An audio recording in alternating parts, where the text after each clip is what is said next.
Uh, Welcome to today's book discussion event, A Different Take, an NRI View on India in the Tradition of Ram, Krishna and Gandhi. Uh, I hope you enjoyed this session and feel free to post your questions and comments in the chat box below on the Facebook Live. Uh, Let me start with introducing the author of the book today first.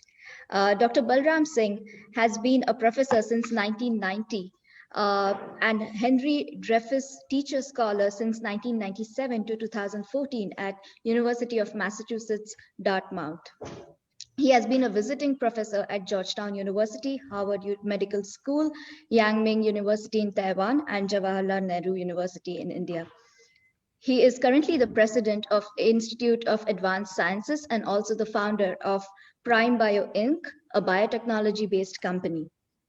Dr. Singh is an alumnus of Kamala Nehru Institute Science and Technology of Awadh University, Ayodhya, Jawaharlal Nehru University, New Delhi, and Texas Tech University in Lubbock, Texas. He has been conducting research on botulinum and tetanus neurotoxins and also on Ayurveda, yoga, mind and conscience. He has published 13 books and over 300 articles, including articles related to India's philosophy and tradition. He is also the editor and associate editor of many journals. Author of A Different Take, an NRI View of India in the Tradition of Ram, Krishna and Gandhi, Dr. Singh describes himself as a practicing scientist working in the areas of applied and commercial science. Also joining today, we have Jeffrey Armstrong, or Kavindra Rishi, as he calls himself. He is an award-winning poet and bestseller author of numerous books, including his most recent book, The Bhagavad Gita Comes Alive, a radical translation, spiritual teachings of the Avatar, ancient wisdom for a new world. He has degrees in psychology, English literature, and history and comparative religion. He has spent 5 years in an ashram as a brahmachari. Though born as a Westerner, he has dedicated most of his adult life to learn about, practicing, and teaching Vedic wisdom. At age 50, he left the corporate world and took a vow to only teach the Vedic knowledge as his dedication for the rest of his life. We have with us also today Professor Manisha Mehrotra. Professor Mehrotra is working as an associate professor in Department of Economics at Banaras Hindu University, from where she did her graduation, post-graduation in economics, and PhD on multinational corporations in India. She specializes in industrial economics and cultural economics and has authored 8 books and more than 35 research publications to her credit. Her papers are published in Harvard, Cambridge, and Princeton University's conference proceedings, where she made strong case for Indian cultural heritage and need for holistic education in the present world for global peace and sustainable development. Manisha Mehrotra is a granddaughter of Dr. Kashi Prasad Jaiswal, one of the great historians of India during the freedom struggle. I would like to thank the panelists and the author to join us for today's discussion. Today's discussion would be moderated by Consul General Randhir Jaiswal. Mr. Randhir Jaiswal is a career diplomat. He joined the Indian Foreign Services in 1998. In his over 2 decades of diplomatic career, so far, he has served in Portugal, Cuba, South Africa, and at Permanent Mission of India in New York. In between his overseas assignments, he served in New Delhi at the Ministry of External Affairs, first as Deputy Secretary, looking after India's relations with the United States of America, and then as Joint Secretary, managing India's relations with Western European countries. In the middle of 2017, he was deputed to serve the President of India as Joint Secretary, managing his international relations portfolio. Consul General Jaiswal took over the New York's helm of affairs at the Consul General of India in New York in 19 July 2020. Randhir Jaiswal is passionate about sports, environment, culture, monuments, old cities, and cuisines. He holds a master's degree in history from Delhi University and speaks many Indian languages, including Hindi, and is conversant in several dialects of Bihar. Thank you so much, sir, for agreeing to moderate the discussion. I would now like to invite Dr. Singh for his opening remarks. Thank you very much, Mugdha. It has been a great honor to be invited for this discussion at the Consul General of India, New York office. And I'm very grateful to Honorable Consul General Ranveer Jaiswal, who I have met, and I have presented this book just a couple of months ago when he joined the consulate. And we had a brief meeting in Boston as a Boston Center of Excellence officials, including its managing director, Mr. Kanchan Banerjee, and few others, planning about what we can do to help in this pandemic times, and how the scientists and Ayurveda practitioners, yoga practitioners can play a role today. It was an honor to meet with him, and it is great honor that he has decided to have a discussion on this book. This book actually is a original origin was when we were celebrating 50th uh, Independence Day, the golden jubilee of India's independence in 1997.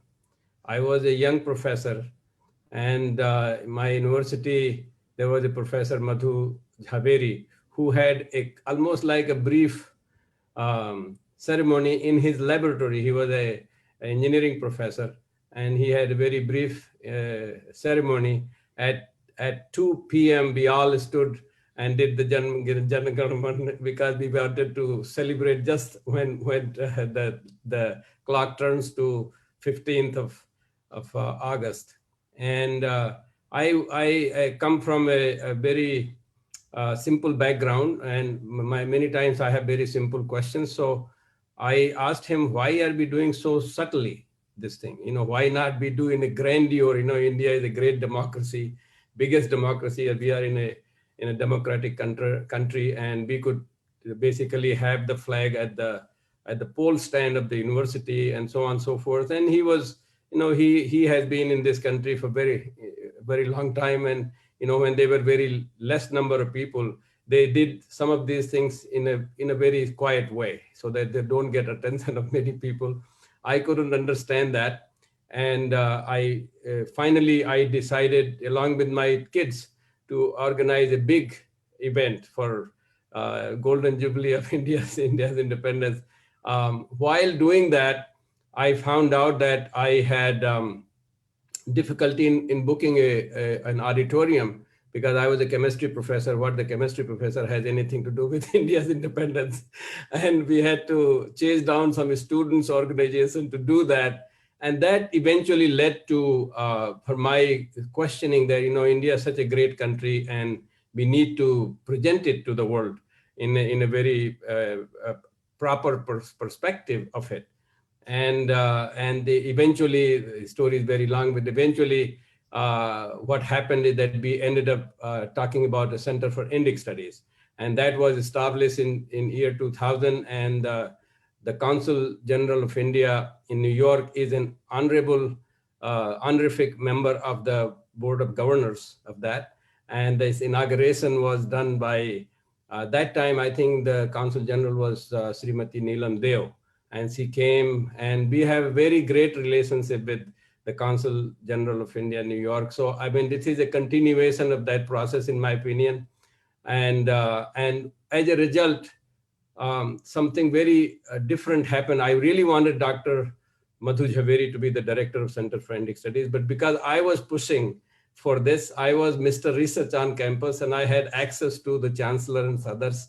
And so they, without consulting me, when they announced Center for Indic Studies, they announced me to be the founding director, which I was so taken aback. Rest of there is a long story, it's history, but as a result of that, I needed to learn something, and this is the process of my learning. And fortunately or unfortunately, there is a local newspaper who contacted me and said, since you are a director, you should contribute a regular feature in their newspaper about India.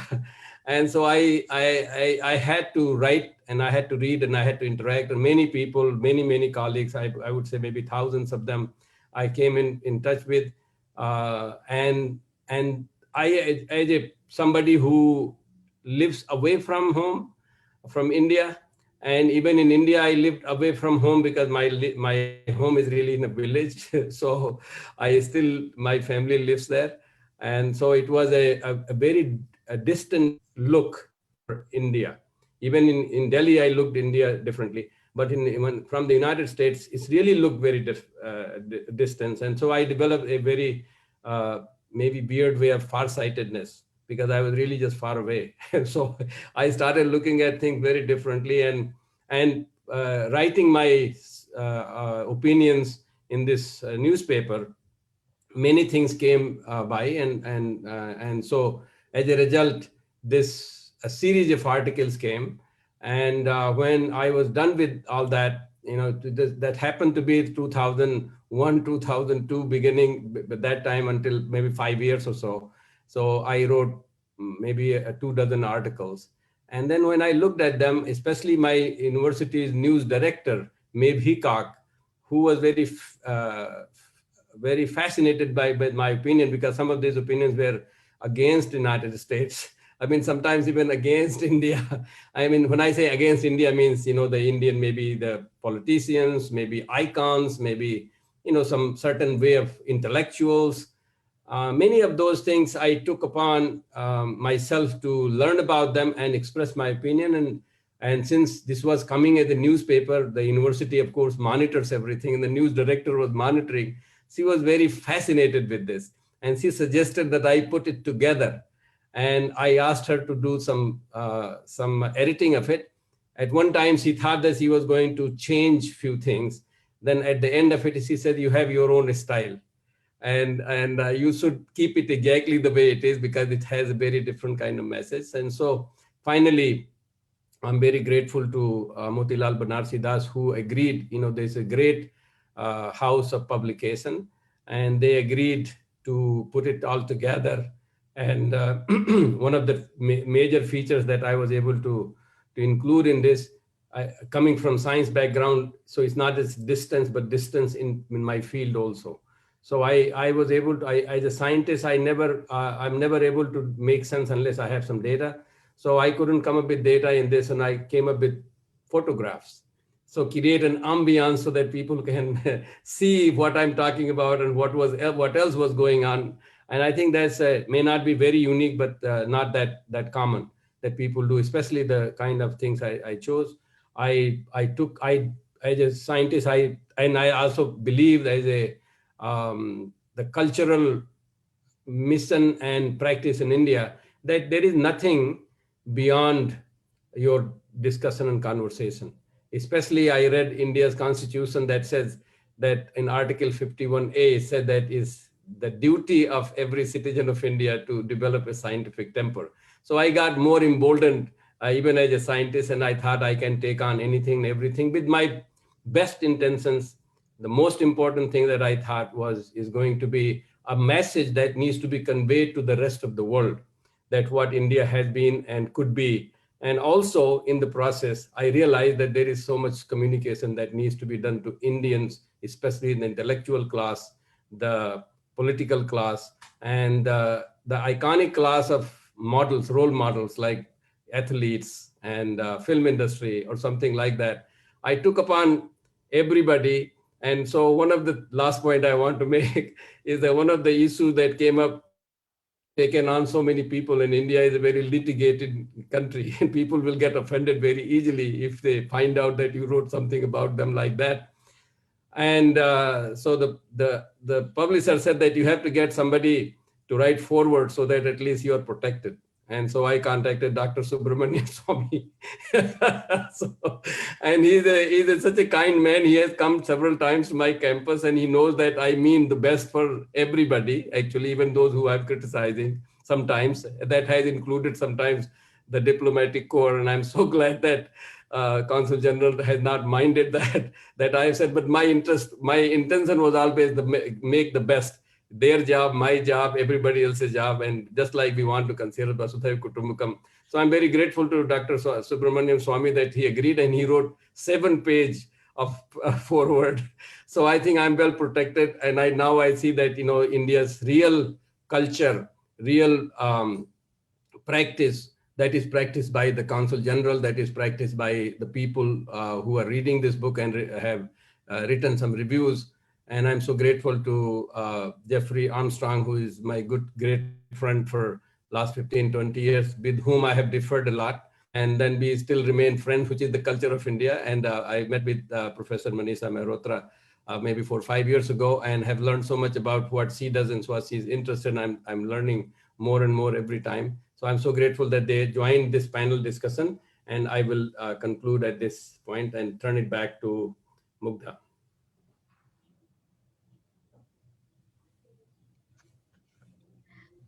Thank you, Dr. Singh. From here on, I would urge Consul General to take the proceedings in the hand and take the session forward.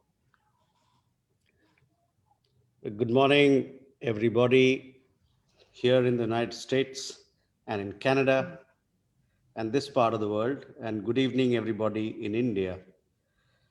First of all, I must congratulate Dr. Singh, Dr. Balram Singh, for this very fascinating book. The title of it is very interesting, a different take. The content of it is equally in consonance with the theme, the title. So it makes for a very refreshing read for a thinking mind.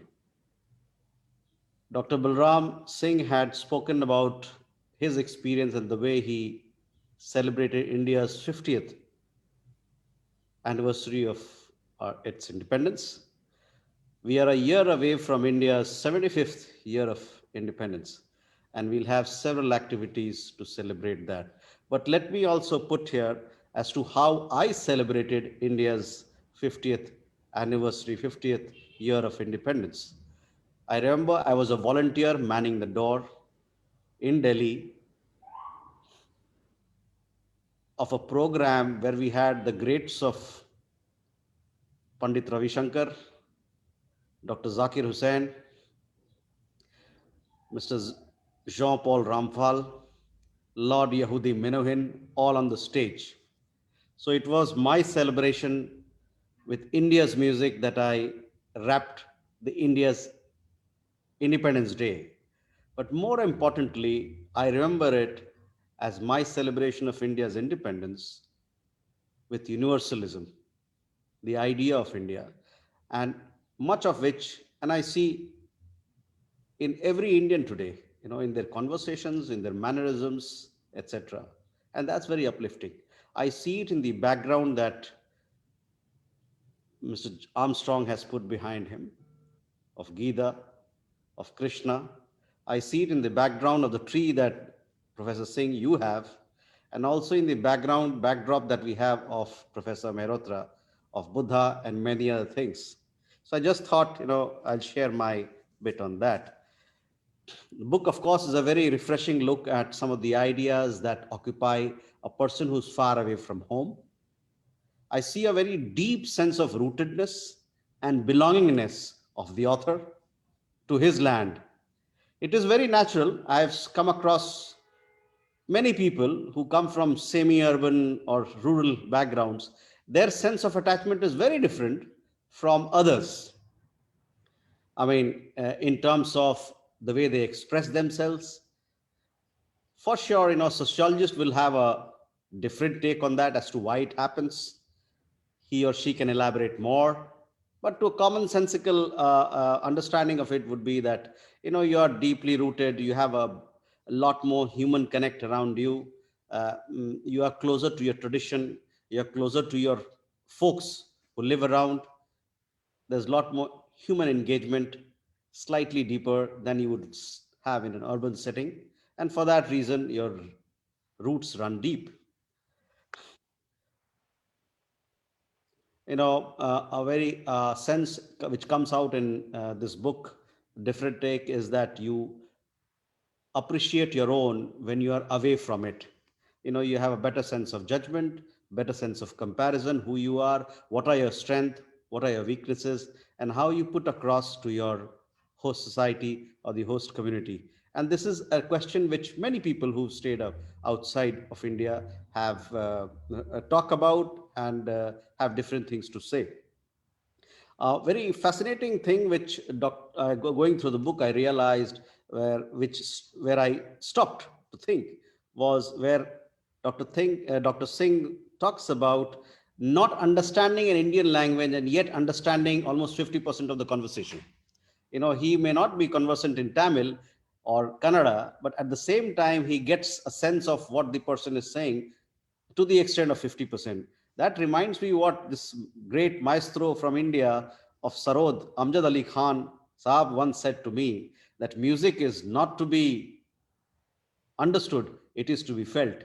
So when you're looking at a language in a cultural context, it is more about feeling and less about understanding its vocabulary or its grammar. Clearly in this book, the duality of East versus West comes out very clearly. It is a thought which the world has grappled with. The likes of the American greats like Mark Twain has talked a lot about it, and we will continue to discuss this aspect of our existence, you know, what is there in the East, in the Orient, what is there in the Occident, and some of the issues that have been highlighted by Dr. Singh are very deep and thoughtful and will help the readers to have a better understanding even as they try to bridge the two worlds. Dr. Singh, you talk about ancient philosophy, religion of India, values of India, and how you have tried to interpret that in your context. And you also given some thought to others who would like to similarly look at these issues.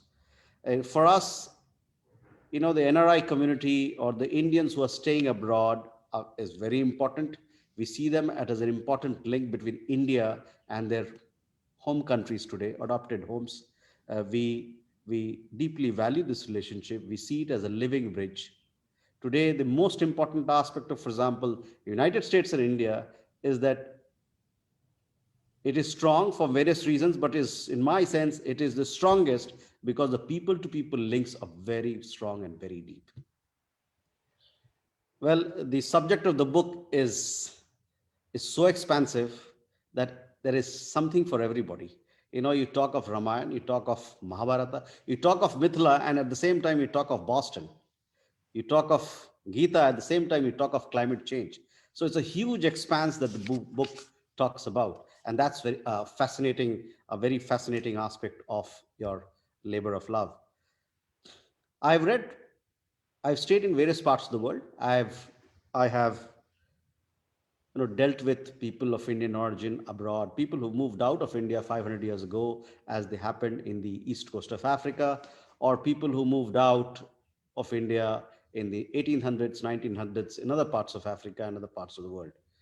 This book, it somehow goes deep into the mind of a person who's grappling with various issues of his own existence and at the same time of India. And that is this mind space, trying to unlock the mind of a person who's deeply rooted, and what he thinks makes for a very interesting read and makes you ponder and think harder. My own sense going through the book was that it is a book that must be read slowly, for you have to absorb it to understand. It is something like yoga.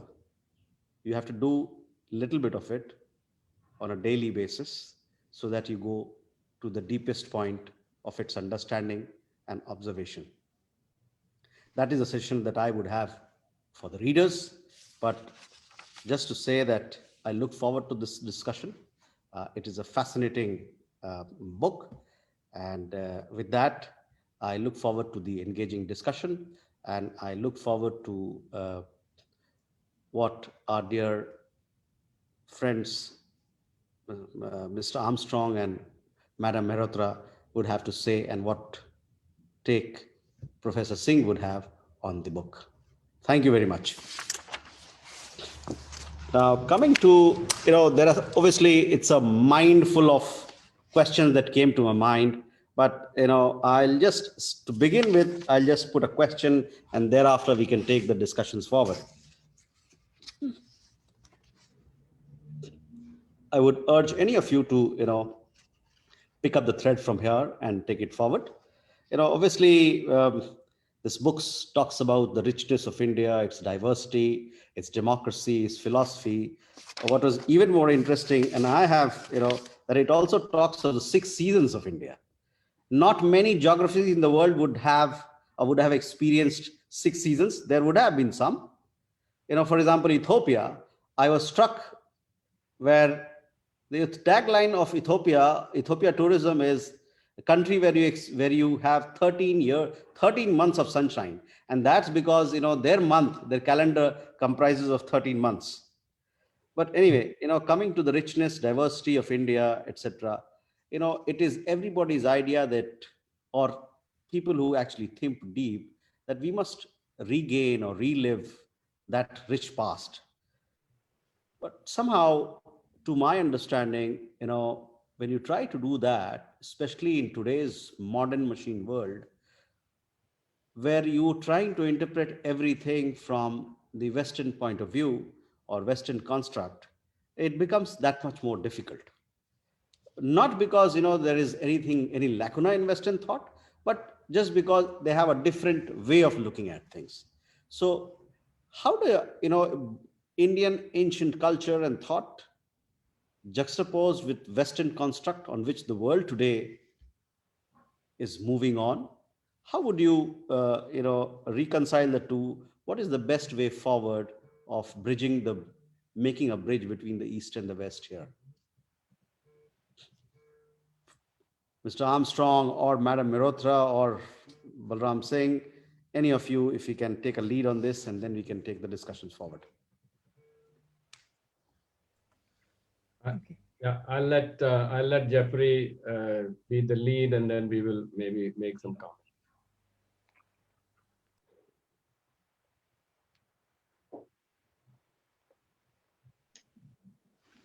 Thank you, Balaramji. It's a wonderful discourse. And as I've been reflecting upon it, there's a saying, because when I studied psychology, this is obviously something that you think about, is that there's a chemistry between people. But that someone should be a scientist and be a chemist, and also be a psychologist and a sociologist, and have a wide vision and scope of humanity. It reminds me of something. When you're rooted in a small town, you always have small town understanding. But when you go to the big city, then you have both perspectives. And this particular book feels to me like a chemistry set. It feels like Professor Singh has given us the tools for conversing about humanity, but he's given them to us as a scientist, as a sociologist, from a perspective inside the culture and from its most biodiverse, primal place where he was rooted, and then he went all the way to the peak of the mountain. So he's given us the entire perspective.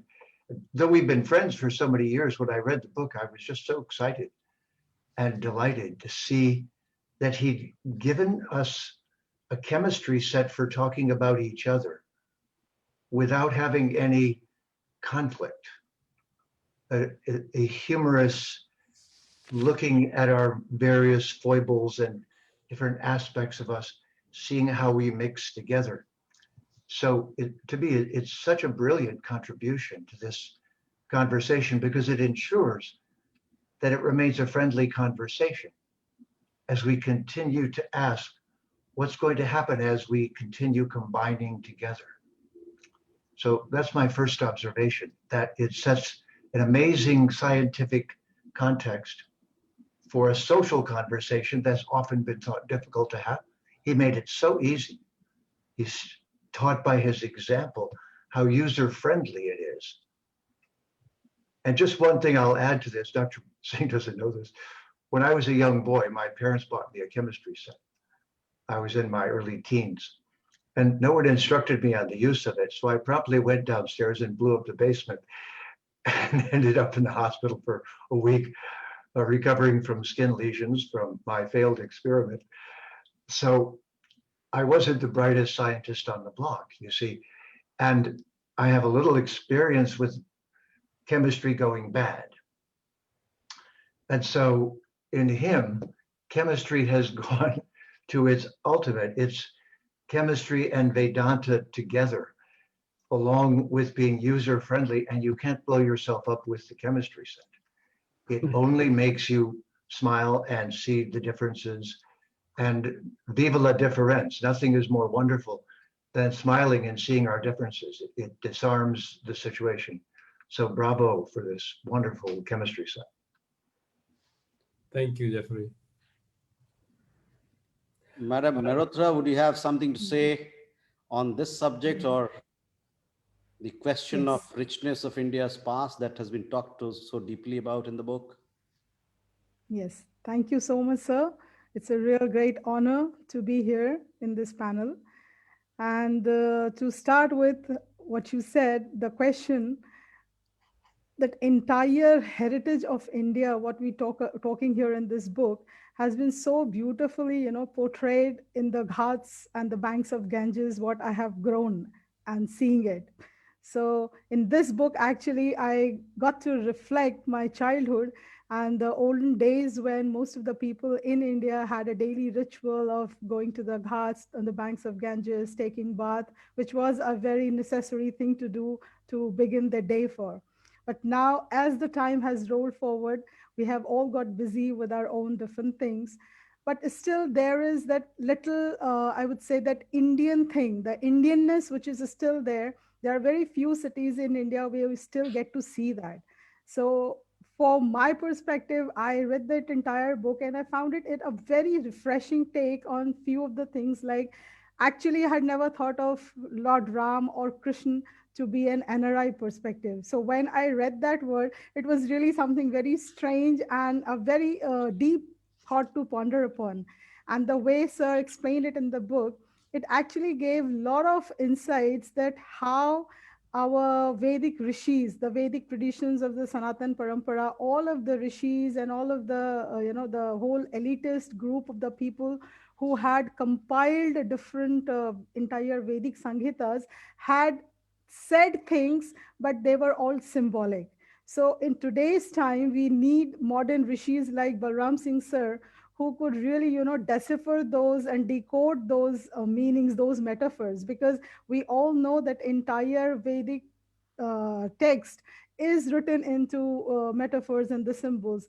But that's the basic problem right now in India, that we do not have too many people who would really go into the schools and colleges and universities and would, decipher those code, would explain the things, our entire legends and mythologies and the entire Vedic sacred text into through the scientific temper, and with more, making it relevant to the young minds to understand. So if like books like these come over, and if like very very different take, because a chemist looking at the entire Indian studies from a completely different perspective, which requires, I totally understand that it requires 30, 40, 50 years of deep knowledge and profound understanding to convert it into wisdom.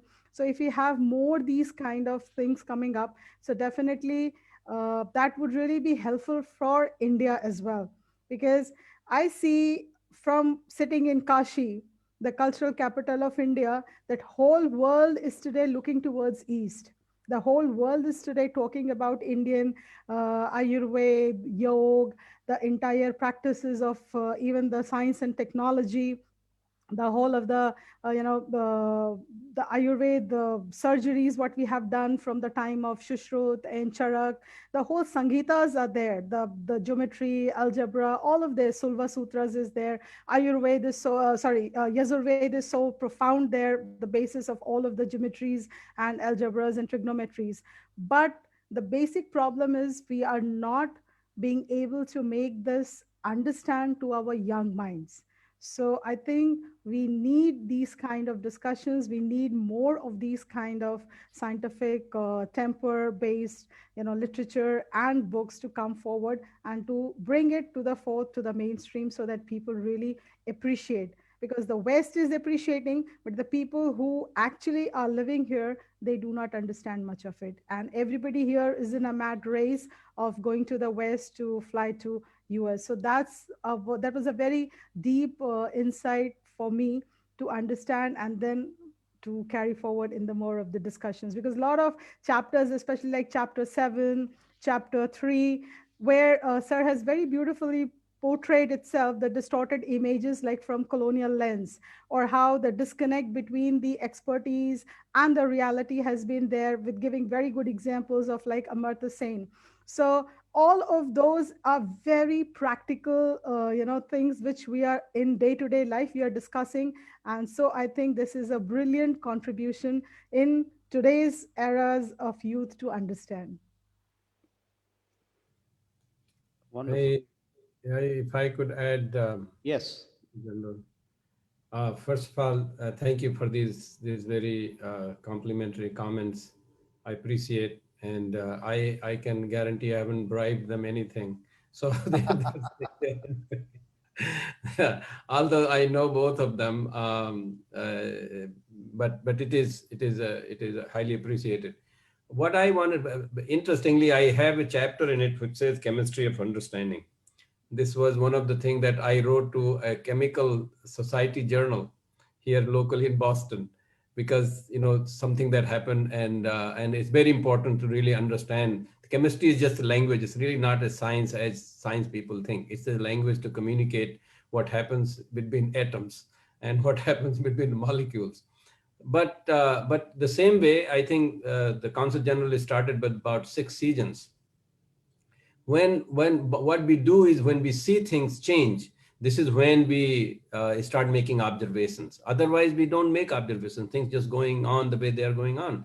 And in our lives, particularly in my lives, and I think Jeffrey can speak to that also, because he has been to India as he was introduced, and he must have seen a lot of changes. So I really just saw the change. I was in this world, and recently somebody asked me, what did you notice first? I first noticed when I landed in Houston that the land looks same as India. That was my first notice. It looked like I was given the impression that somehow America is very different world, and I was so surprised that it looks the same. There's not that much difference. But I did look at the geography of India, and I think the season is very important from that perspective. India is a very, very, very unique land that has no other land even exists like that. When there was I think his name was Klux, who was a diplomat who was posted in India in 2002, when I hosted one of the chapters talks about that, a program on this terrorism, and where I saw after 9/11, several Pakistani diplomats, community leaders, and all these people will come and defend on TV, and I got tired of that. Nobody was speaking from India. So I as a director of Center for Indian Studies, I had a session at the press club of press club in National Press Club in Washington D.C. And believe it or not, Pakistani diplomat was there before I arrived and after I left. And Indian diplomat, I'm sorry to say, appeared only for 30 seconds. But the point I wanted to say was something else. I wanted to say that there was this other diplomat who said, what is so great about India? India is one of 93 countries. And that bothered me. So I kept thinking about it. And now I tell you this, India is a unique land. It started 77 million years ago, a part of Africa, and landed in 10 million years ago in Asia, built this Himalaya that no other country can even claim. If we wanted to make, if Brahma didn't make it, I don't know whether Brahma made this land or not. But the point is that it is unique, and I don't think a human being can make it. And that leads to the sixth season. And so people there have this opportunity to be able to observe these changes. And luckily, the weather has been very kind, because not only we see six seasons, but this is very humane weather compared to, I think Consul General mentioned, that there is nothing wrong what American experience we have is their experience. But one thing is very important to see, with period of time, we find that Europeans come back, because there was a renaissance. What is the renaissance? Is what? There has to be something before you have a renaissance.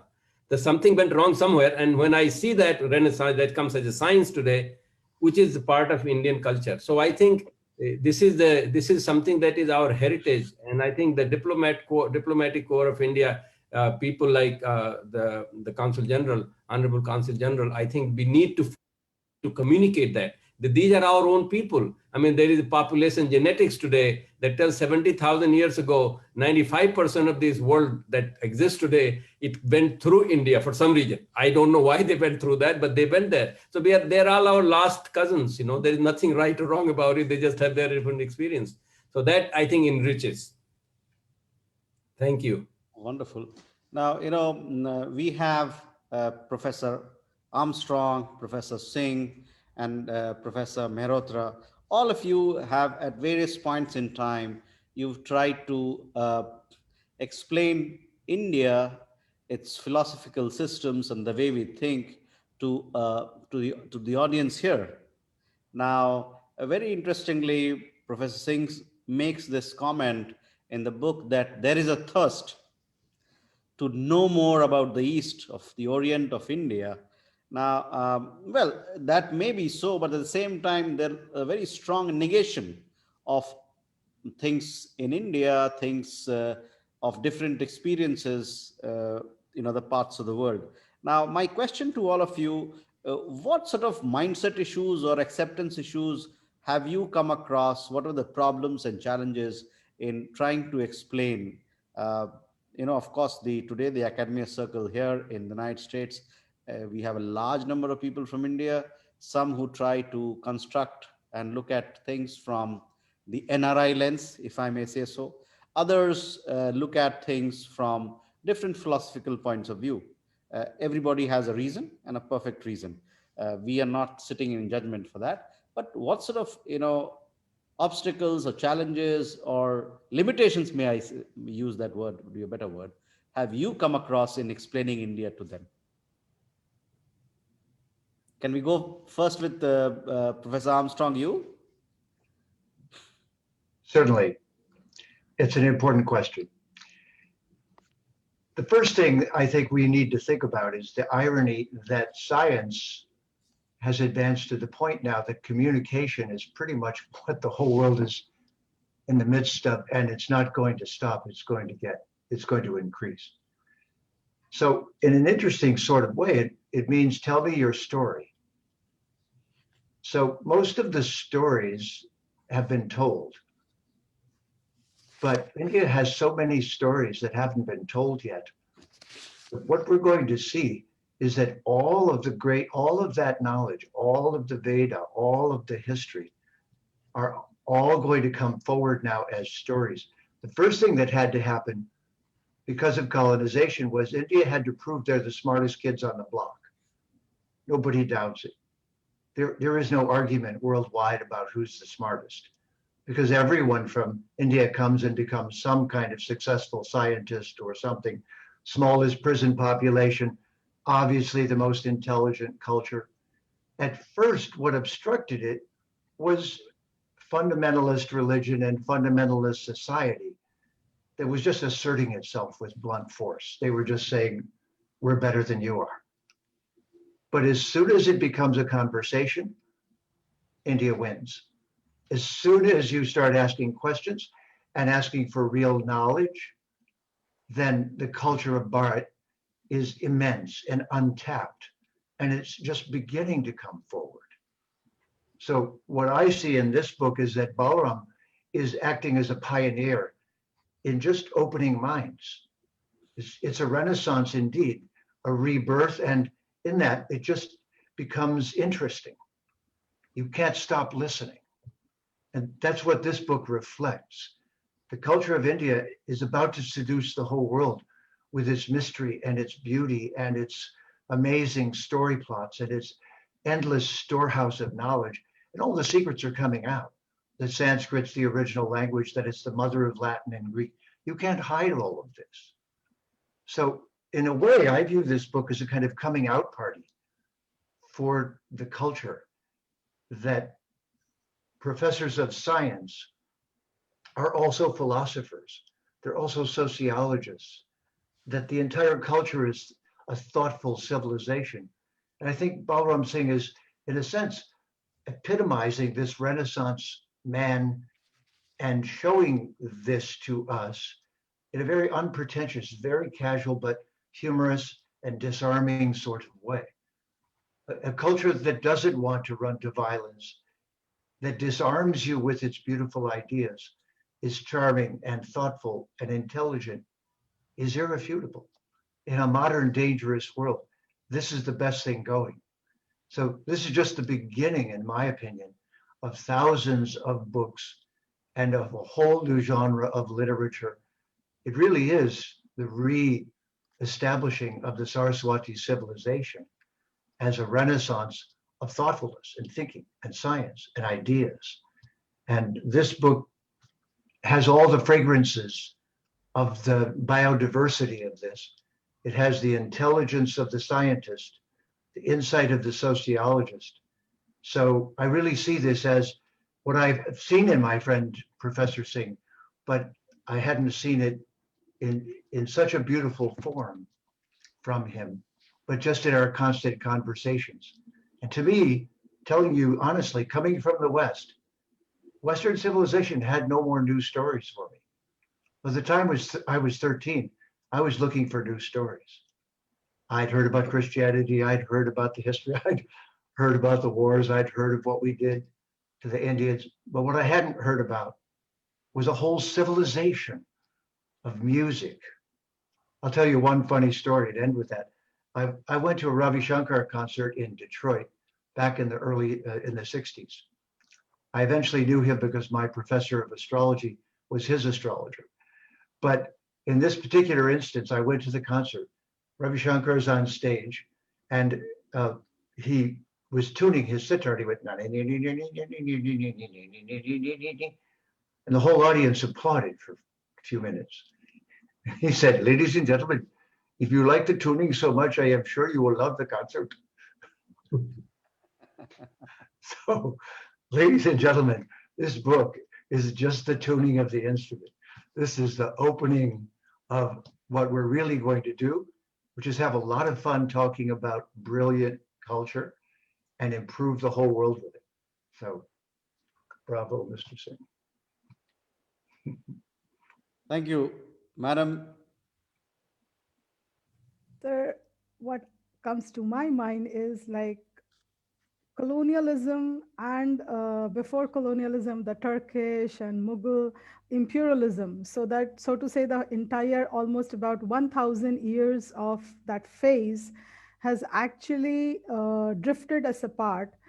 The people who are living in India, they have that kind, still I feel to a certain extent, there is a kind of a mental slavery. So we are, we have become independent, we've gained freedom, we're going to celebrate next year the 75th year of our independence, but still somewhere down the line into our genes, that traces of colonialism and imperialism is still there.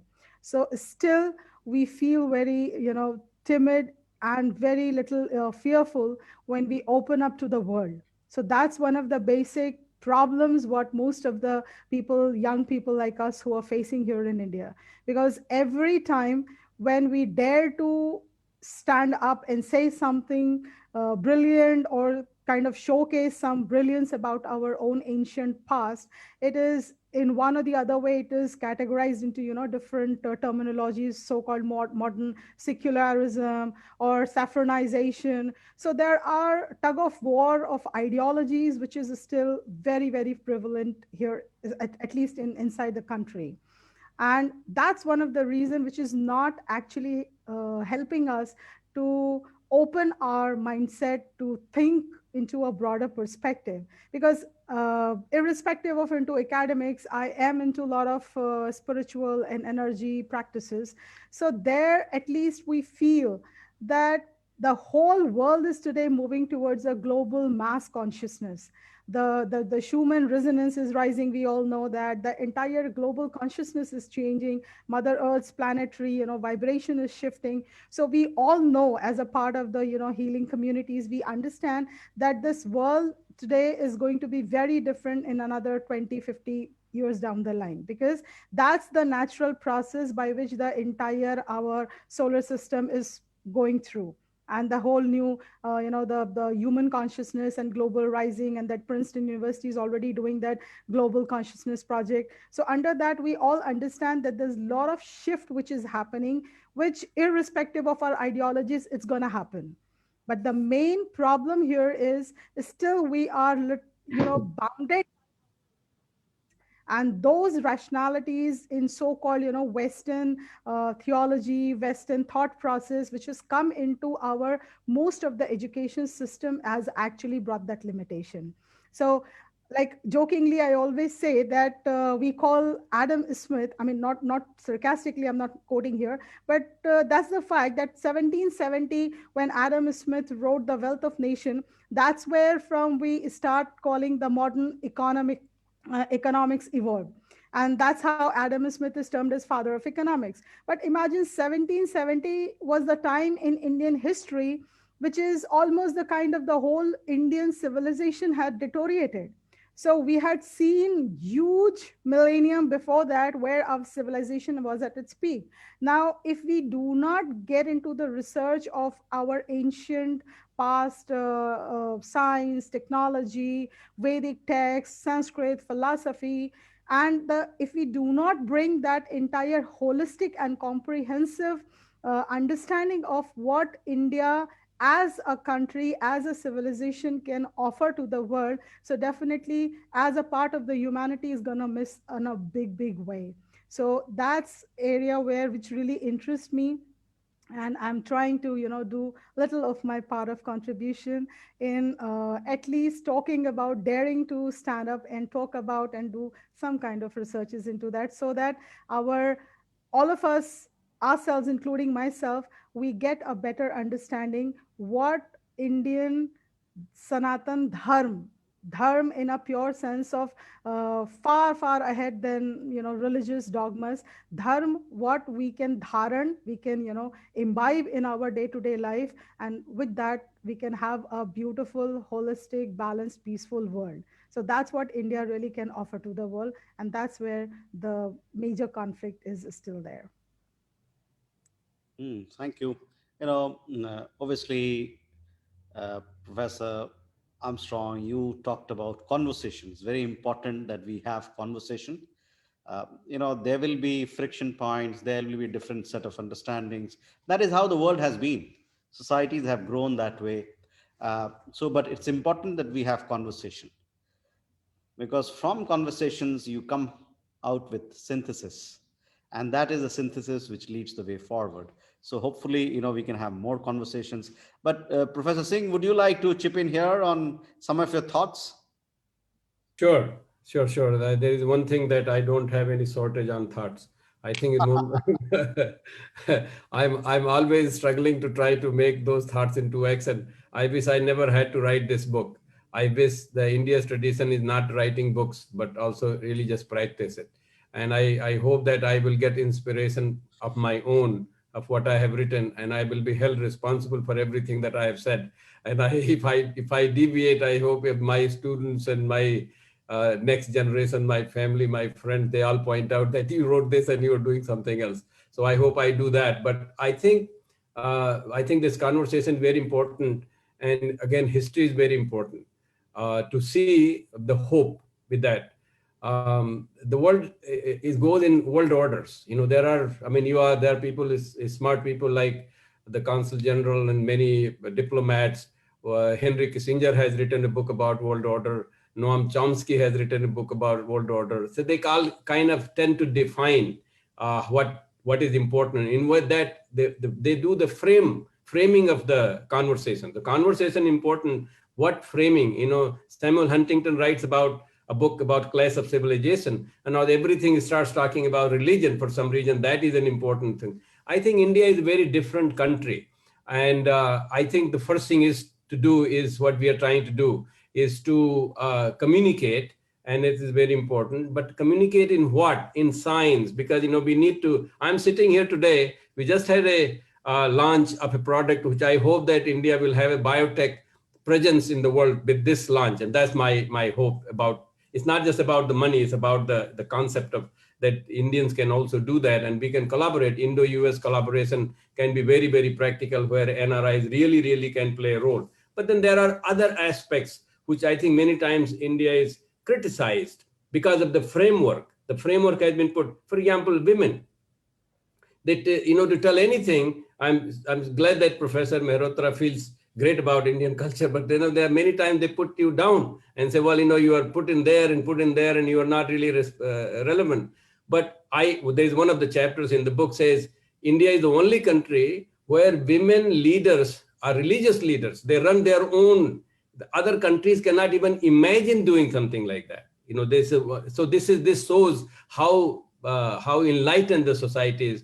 India has business culture, of course, today, GDP and everything, but the free market concept of business, I don't mean capitalism is not free market, Professor Mehrotra will agree. The free market is free market, which is when you go to the Hat Bazaar in India's villages, you see the free market and people learn. I have seen television shows on US television. They say, if you really want to learn free market, go to India and you know how to negotiate, the sabji and the fruit and this and that. You learn, they send business school graduates to go there, and even believe it or not, Lalu Yadav was able to teach them for a week. Harvard Business School student went there to learn how to do business. So I think we have a business culture which is very Indian. We have social culture which be very unique, and it should not be framed in other way. If we also have, believe it or not, a political culture that Mahatma Gandhi suggested,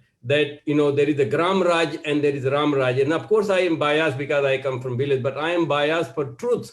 I'm not biased for just because I go take trouble where there is no electricity in my village and sleep in the sweating. It is not because I want to be biased about village. I just think that there is so much more to the gain for the rest of the society. And I think Corona has also taught us this idea that you need to really go back to your roots. So we have business, we have economics, we have even nation state concept is very different. And it is again put in the framework that Henry Kissinger, so people of that sort have put together. But one hope that I would like to leave my comments with is that I have seen, I paid attention to history of India at least for last 2,500 or so years. And I found that there were Hun, there were Kusans, there were all kind of people came, the missionaries came, the Islamic invaders came. But for some reason, they all ended in India, and India still remains. That's very, very unique. And that has nothing to do with we are so great, I think. It is something to do with the concepts that have developed there. And they continue in the rural areas, in small towns, in small places, in individual houses, families, and individuals.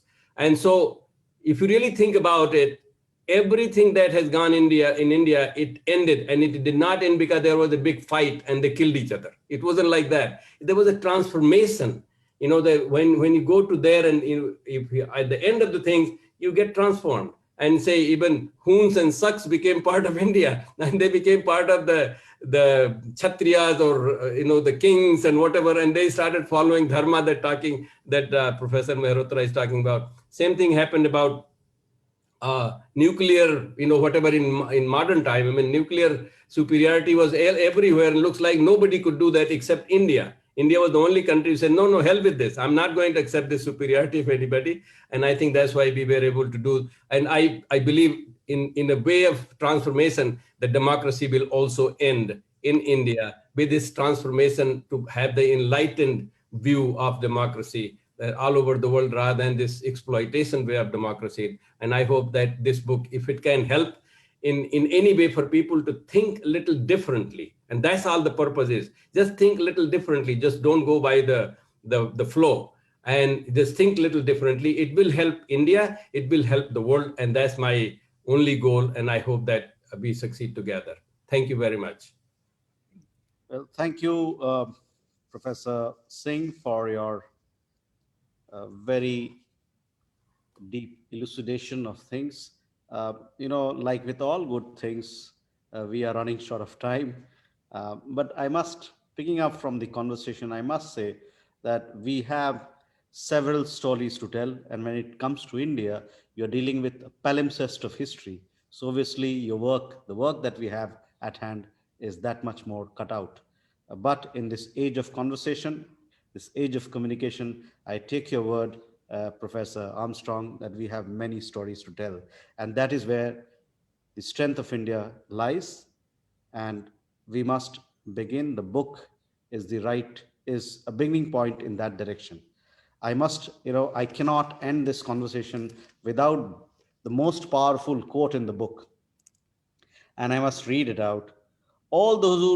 This book is dedicated to all those who dare to travel far away from home in India without ever leaving it, while looking back from far for inspiration and care of the motherland. Beautifully put. One more thought I would like to leave to the participants and to the attendees. While we may have a lot of tussle about interpretations of history, of geography, of politics, of religion, this and that, but I can tell you the single biggest challenge in India today, at least in my opinion, is that our family system is defraying. The family system has been at the center of transmission of our oral culture from the Vedic times right into the modern. And if this particular institution it defrays and it destroys, I think we would do a big disservice to us. In the last 50 years, so much has changed as far as family structure in India is concerned. I can't even tell you. In the last 50 years and what changes we encountered in the last 5,000 years. There's a huge difference what has happened in the last 50 years or even less. So it is a point that we must ponder. Perhaps we may be chugging with each other about East and West and this and that, but the real challenge lies somewhere else. And as Professor Singh said, the idea of India lives in villages, in ancient traditions. The idea of India lives in those small homes, in those small practices, rituals, etc. We hope that we can relive and we can continue with that beautiful tradition handed over to us from our ancestors, and not just energize ourselves, but energize others and share it with others. Uh, on that note, I will be distributing these books to uh, people who think, people who are interested in looking at things little in a deeper manner, for a very strong sense of belongingness to whichever culture. It may not be India. To a Western audience, it may be a belonging to his own place. The one particular song which always evokes my passion is Country Road Take Me Home from the United States of John Denver. So for that reason, for that sense of belongingness, it's a deep sense of belongingness. We would like to share these books with our attendees, with several of our participants today, and others as well. So, on that thought, let us celebrate this book once again, a different take, an NRI view of India in the tradition of Ram, Krishna, and Gandhi. And I hope it will encourage other people of Indian origin who are in the United States to look at things differently and write more so that we can have a richer conversation. Thank you very much. All the very best for joining us. Thank you. Thank you. Thank you. Thank you. Thank you so very much. Thank you, Mugdha. Thank you very much also.